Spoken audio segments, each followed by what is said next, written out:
एक ऐसा ग्रंथ जिसमें हमारे अंतर्मन के सबसे गूढ़ प्रश्न और उनके रहस्यमय उत्तर दर्ज हैं। आकाश से गिरने वाली अमृत बूंदों की तरह, वातावरण में बहती शीतल सनातन वायु की तरह ये उस ग्रंथ की शाश्वत कहानी है। ये किसी एक भूखंड या एक समुदाय की नहीं, बल्कि समूची मनुष्यता की कहानी है। ये सृष्टि पूर्व अनंत अंधकार में से जीवन की उत्पत्ति के प्रकाश की कहानी है। सुने ऋग्वेद से निकले सवालों के जवाब। एक ऐसा ग्रंथ जिसमें हमारे अंतर्मन के सबसे गूढ़ प्रश्न और उनके रहस्यमय उत्तर दर्ज हैं।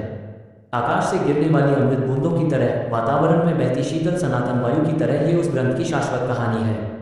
ये किसी एक भूखंड या एक समुदाय की नहीं, बल्कि समूची मनुष्यता की कहानी है। ये सृष्टि पूर्व अनंत अंधकार में से जीवन की उत्पत्ति के प्रकाश की कहानी है। सुने या पढ़े ऋग्वेद से निकले सवालों के जवाब। गीत चतुर्वेदी पहला भाग। यहाँ सुने या पढ़े, वेदों का ये ज्ञान जिंदगी बदल देगा।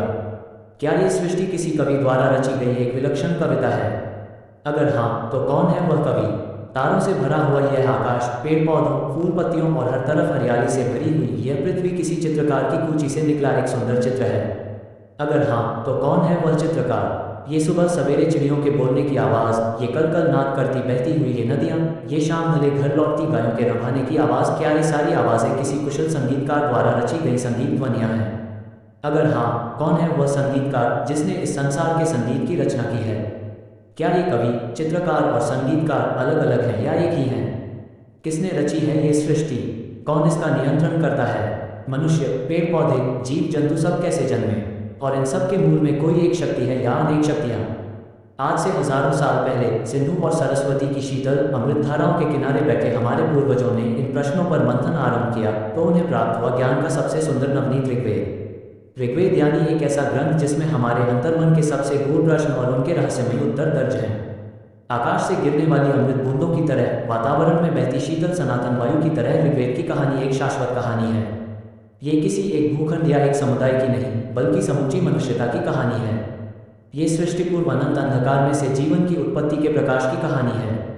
ओमस्तु मा सद्गमय, तमसो मा ज्योतिर्गमय, मृत्युमामृतगमय। ओम शांति शांति शांति। आरंभ में वेद एक ही था। मान्यता है कि तब उसमें लाखों श्लोक थे। वेद का अर्थ ही होता है ज्ञान। परंपरा कहती है कि इस ज्ञान को पूरी तरह जानना मनुष्यों के बस का नहीं, सबको मात्र अपने अपने हिस्से का ज्ञान मिलता है। आइए चलते हैं वैदिक काल में, जहाँ ऋषि भरद्वाज और देवराज इंद्र में यह बातचीत हो रही है। भरद्वाज: हे देवराज इंद्र, आप तो जानते ही हैं, मैं पिछले 3 जन्मों से एक एक वेद का अध्ययन कर रहा हूँ। यह मेरा चौथा जन्म है। कृपया मुझे चौथे वेद के बारे में बताएं, ताकि मैं चारों वेदों के ज्ञान से परिपूर्ण हो जाऊं। इंद्र: हे ऋषि भरद्वाज, मैं आपके प्रयासों की भूरी भूरी प्रशंसा करता हूं, लेकिन ये देखिए, ये वेद का विशाल पर्वत। आपने 3 जन्मों में 3 अंजुली मिट्टी जमा की है। क्या आप उतनी मिट्टी से यह विशाल पर्वत बना सकते हैं? 3 जन्मों का वेद ज्ञान 3 अंजुली मिट्टी बराबर है। वेद तो अपने आप में पूरा पर्वत है। जाने कितने जन्म लगेंगे इसे पूरा जानने में। मूल वेद तो अथाह अनंत है।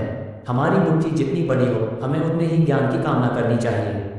इस अनादि अनंत वेद, इस अथाह ज्ञान राशि की अवधारणा में मनुष्य कहीं भटक न जाए, वह भली भांति इसका अध्ययन कर सके, इसलिए विषयों के अनुसार वेद व्यास ने वेदों को 4 हिस्सों में विभाजित किया: ऋग्वेद, यजुर्वेद, सामवेद और अथर्ववेद।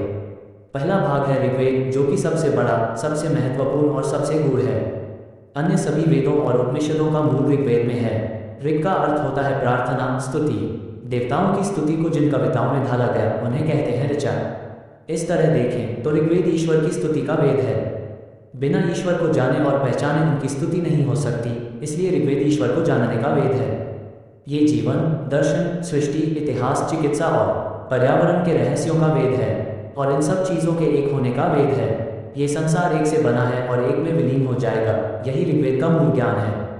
सुनिए, सिंधु के तट पर महान विदुषी लोपामुद्रा अपने तपस्वी पति अगस्त्य मुनि से क्या रहस्य पूछ रही हैं। लोपामुद्रा: हे तपस्वियों के तपस्वी, हे ज्ञानियों के ज्ञानी, मुनिराज अगस्त्य, आप तो कहते हैं कि आकाश हमारा पिता है और पृथ्वी हमारी माता। तब तो हम 2 से उत्पन्न हुए हैं, एक से कैसे? अगस्त्य: सुनो मेरी विदुषी जिज्ञासु पत्नी लोपामुद्रा, माता और पिता 2 होते हैं, किंतु उनका प्रेम एक होता है। हम अपने माता पिता के प्रेम की रचना है और प्रेम एक है। जैसे आंखें 2 होती हैं, किंतु दृष्टि एक होती है, उसी तरह हमारी रचना करने वाली शक्ति भी एक है। एको देव सर्वभूतेषु गो, सर्वव्यापी सर्वभूतांतरात्मा। लोपामुद्रा: स्वामी, क्या आप इस बात को और स्पष्ट करेंगे? अगस्त्य: हाँ प्रिय, इसे ऐसे समझो, इस संसार में 2 ही चीजें हैं, एक है दृश्य और दूसरा अदृश्य।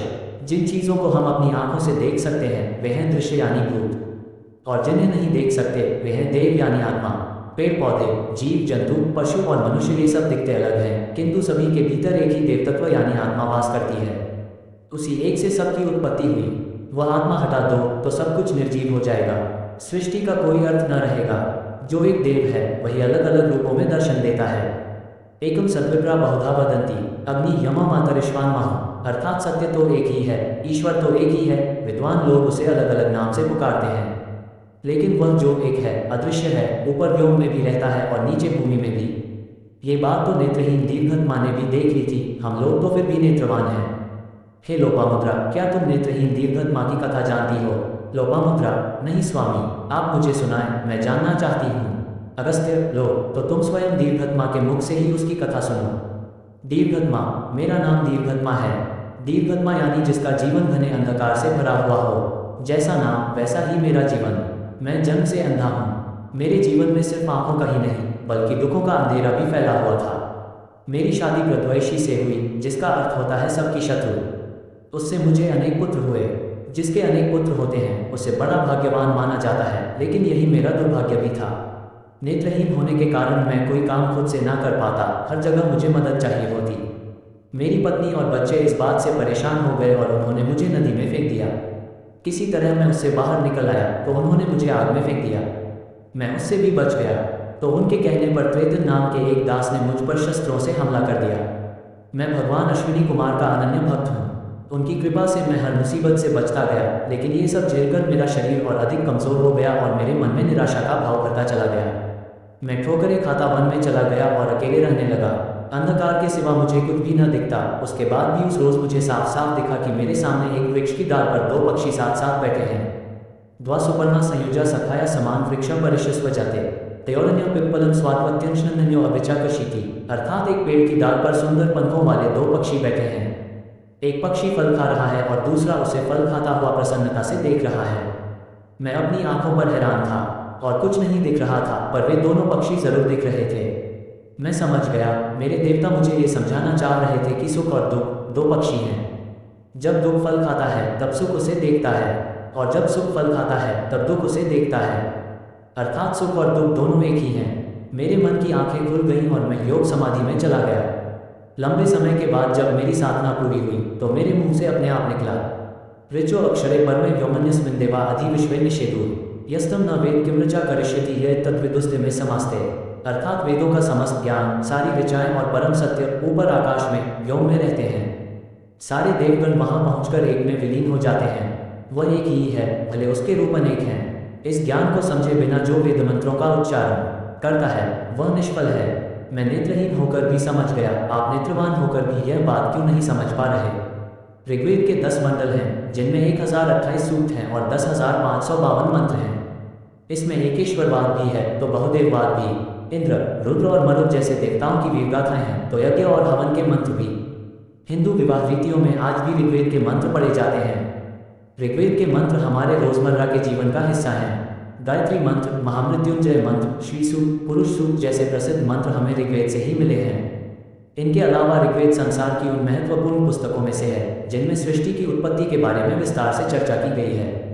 यह ऐसा रहस्य है जिसे विज्ञान भी अभी पूरी तरह सुलझा नहीं पाया है। ऋग्वेद में इस विषय पर कई संकेत दिए गए हैं जिनकी कई तरह की व्याख्याएं होती हैं।